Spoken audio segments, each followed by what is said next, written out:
Hello everyone, मैं हूं आस्था and आज के इस वीडियो में हम बात करेंगे जो कैंडिडेट इंडियन रेलवे में जॉब पाना चाहते हैं, नौकरी करना चाहते हैं, लेकिन उनकी आई साइट वीक है, नज़र कमज़ोर है, आपको चश्मा लगा हुआ है, तो कौन सी वो पोस्ट रहेंगी, कौन से वो पद हैं जिनके लिए आप आवेदन कर सकते हैं, आप एलिजिबल हो सकते हैं।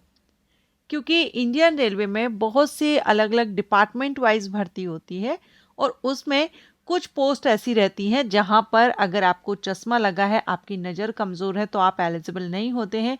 वहीं कुछ पोस्ट ऐसी होती हैं जहां पर आपको चश्मा लगा हुआ है, आईसाइट वीक है, लेकिन कुछ रूल्स रहते हैं, कुछ कंडीशंस रहती हैं, उनके साथ में आप उन पदों पर आवेदन कर सकते हैं। ओके, सो विथ और विदाउट ग्लासेस कौन कौन सी पोस्ट है, सारी इंफॉर्मेशन आपको इस वीडियो में दूंगी। और ये जो वीडियो है ये आपके कमेंट पर बेस्ड है। आप में से किसी एक ने कमेंट किया था कि रेलवे की कुछ ऐसी पोस्ट बताइए जिन पर अगर हमको चश्मा लगा हुआ है तो हम अप्लाई कर सकें।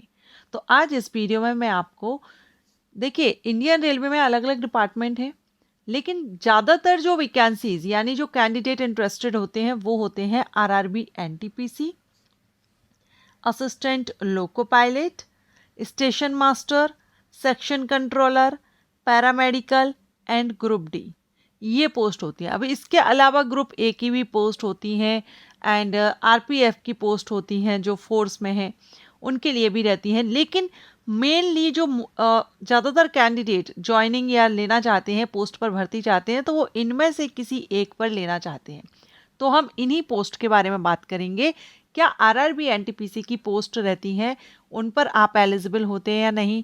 असिस्टेंट लोको पायलट के लिए स्टेशन मास्टर, सेक्शन कंट्रोलर या पैरामेडिकल फील्ड में कुछ पोस्ट होती हैं, ग्रुप डी के लिए आप एलिजिबल हैं या नहीं। ये सारी इंफॉर्मेशन आपको इस वीडियो में दी जा रही है। और शायद ही इस तरह का वीडियो आपको पूरे यूट्यूब पर मिले, शायद कह रही हूँ, हो सकता है मिल जाए, लेकिन बहुत कम वीडियो होंगे। और मैं कहती हूँ शायद आपको ऐसा मिले, क्योंकि मैं आपको इसमें एक्सप्लेन करूंगी कौन सी पोस्ट के लिए आप एलिजिबल हो जाते हैं। ठीक है, तो सबसे पहले हम assistant loco pilot, station master और सेक्शन कंट्रोलर की बात करते हैं। क्या आप इन तीनों पोस्ट के लिए एलिजिबल होते हैं? अगर आपको चश्मा लगा है, आपको पावर का चश्मा लगा हुआ है, आपकी आईसाइट वीक है, तो क्या आप इन तीनों में से किसी भी पोस्ट के लिए एलिजिबल होते हैं? तो यहाँ पर आप देख रहे हैं, मैंने नीचे मेडिकल स्टैंडर्ड मेंशन किया हुआ है, A1, A2 एंड V1। तो ये जो तीन पोस्ट हैं, इनके लिए अगर आपको चश्मा लगा है तो आप एलिजिबल नहीं होते हैं, क्योंकि जो मेडिकल स्टैंडर्ड A1 और A2 होता है, ये दो मेडिकल स्टैंडर्ड के लिए तो चश्मा वाले, जिनको भी चश्मा लगा है, जिनकी नज़र कमज़ोर है, वो आवेदन नहीं करते हैं। ठीक है, A1 और A2 के लिए जिनकी आईसाइट वीक है, चश्मा लगा हुआ है, वो A1 A2 मेडिकल स्टैंडर्ड में फिट नहीं होते हैं, सो वो इसके लिए आवेदन नहीं कर सकते हैं। अब बात आती है V1 मेडिकल स्टैंडर्ड की।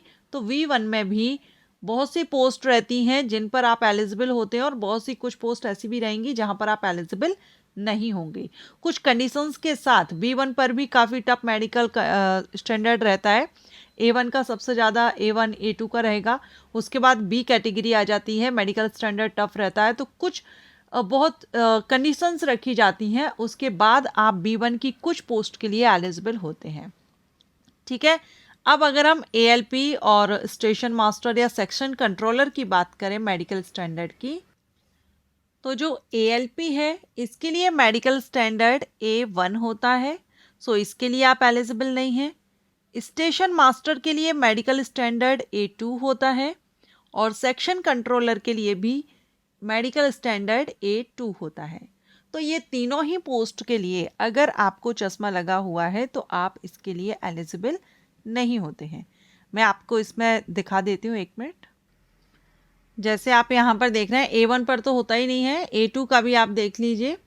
Distance vision 6x9 6x9 without glasses, ठीक है, और नियर विजन यहाँ पर दिया गया है without glasses, and must pass test for colour vision.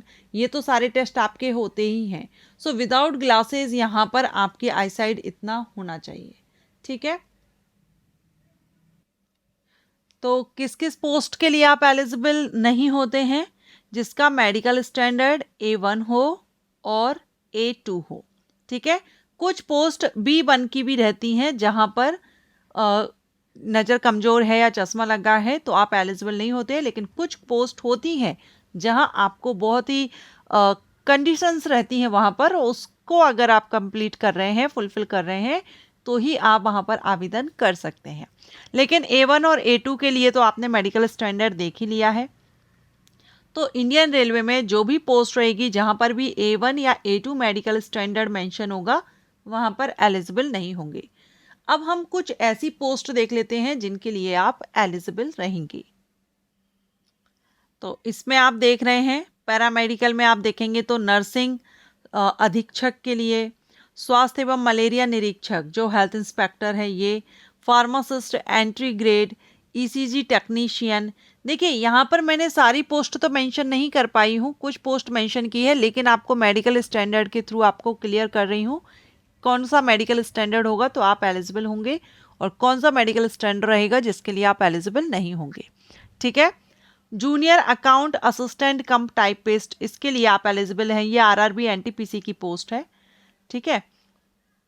Senior clerk come typist, trains clerk, accounts clerk come typist, junior clerk come typist, ये post है। क्योंकि ये जो पोस्ट रहेंगी इनके लिए जो मेडिकल स्टैंडर्ड है वो B1 का मैंने आपको बताया, कुछ पोस्ट के लिए एलिजिबल नहीं है लेकिन कुछ के लिए एलिजिबल रहते हैं।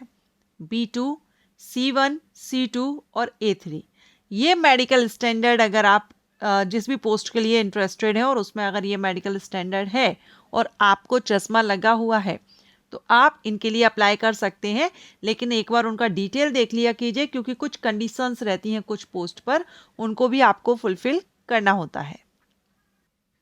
जैसे कि आप यहाँ देखेंगे B1 का, ठीक है। तो यहाँ दूरदृष्टि निकट दृष्टि दिया गया है, चश्मे के साथ 6/9, 6/12, चश्मे के साथ या चश्मे के बिना, मीन्स यहाँ पर दोनों कंडीशंस हैं, ठीक है। लेकिन आपका जो लेंस है उसका पावर जो है वो 4D से ज़्यादा नहीं होना चाहिए, ये कंडीशन यहाँ पर है। बाकी निकट दृष्टि में भी आप देख रहे हैं यहाँ पर चश्मे के साथ और चश्मे के बिना दिया गया है, और जो अदर टेस्ट हैं वो तो होते ही हैं, हम यहाँ पर सिर्फ पावर की बात कर रहे हैं, ठीक है।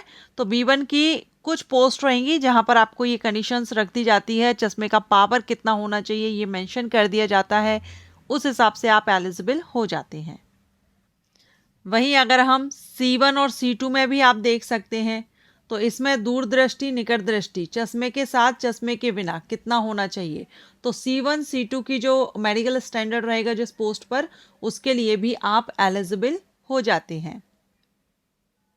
पैरामेडिकल फील्ड में जैसे कि आप यहाँ पर ये पोस्ट देख रहे हैं नर्सिंग अधीक्षक, इसके लिए C1 मेडिकल स्टैंडर्ड है। डायलिसिस टेक्नीशियन इसके लिए B1 है। अब B1 में ये एलिजिबल है या नहीं मैं आपको 2-3 बार बोल चुकी हूँ, जब भी आए वो V1 मेडिकल हो तो एक बार उसका डिटेल मेडिकल चेक कर लीजिएगा, क्योंकि उसमें हो सकता है कुछ कंडीशंस के साथ आप एलिजिबल हो और कुछ पोस्ट ऐसी रहेंगी जहां पर हो सकता है कि आप एलिजिबल ना हो। स्वास्थ्य एवं मलेरिया निरीक्षक के लिए C1 होता है, फार्मासिस्ट एंट्री ग्रेड पर C2 है, रेडियोग्राफर एक्सरे टेक्नीशियन के लिए B1 है, मीन्स जो टेक्नीशियन की पोस्ट रहेंगी वहां पर B1 ग्रेड रहता है।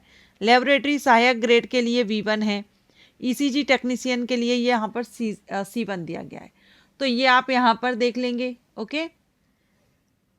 अब A2 का हम पहले ही देख चुके, A3 का आप देख सकते हैं विथ और विदाउट ग्लासेस। A2 में तो इन्होंने विदाउट ग्लासेस बोला है, लेकिन A3 में विथ और विदाउट ग्लासेस इतना होना चाहिए और आपका जो लेंस का पावर है वो 2D से ज़्यादा नहीं होना चाहिए, ठीक है। B2 में भी विथ और विदाउट ग्लासेस दिया गया है, लेकिन इसका जो पावर है वो 4D से ज़्यादा नहीं होना चाहिए आपका। एंड C2 का भी आप देख पा रहे हैं विथ और विदाउट ग्लासेस, ओके।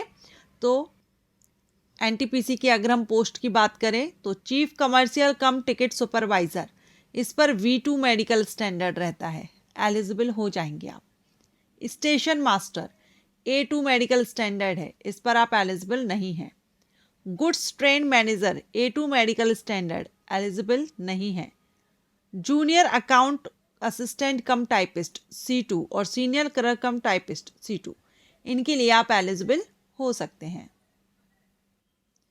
इसके अलावा कमर्शियल कम टिकट क्लर्क V2 रहेगा, अकाउंट्स क्लर्क कम टाइपिस्ट C2, जूनियर क्लर्क कम टाइपिस्ट C2 और ट्रेंस क्लर्क A3, तो इन सभी के लिए आप एलिजिबल हो जाएंगे।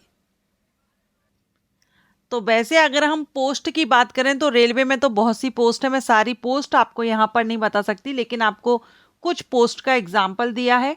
और मेडिकल स्टैंडर्ड के थ्रू मैं यहाँ पर आपको बता रही हूँ कि जिस भी पोस्ट के लिए A1, A2 या B1 मेडिकल स्टैंडर्ड है, B1 को हम छोड़ देते हैं क्योंकि इसमें कुछ पोस्ट रहती हैं जिनके लिए आप आवेदन कर सकते हो, कुछ पर नहीं, ठीक है। लेकिन जहां पर A1 और A2 मेडिकल स्टैंडर्ड हो वहां पर आप एलिजिबल नहीं होते हैं, आवेदन नहीं कर सकते हैं। लेकिन जहां पर medical standard B2, C1, C2, A3 रहेगा, उन पोस्ट के लिए आप आवेदन कर सकते हैं।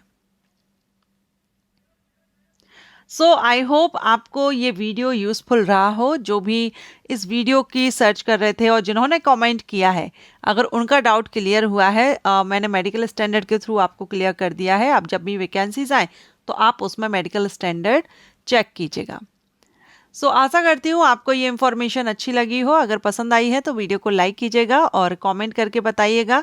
बाकी आप किस टॉपिक पर या किस पोस्ट के बारे में अदर इन्फॉर्मेशन या नेक्स्ट वीडियो चाहते हैं, कमेंट कीजिए।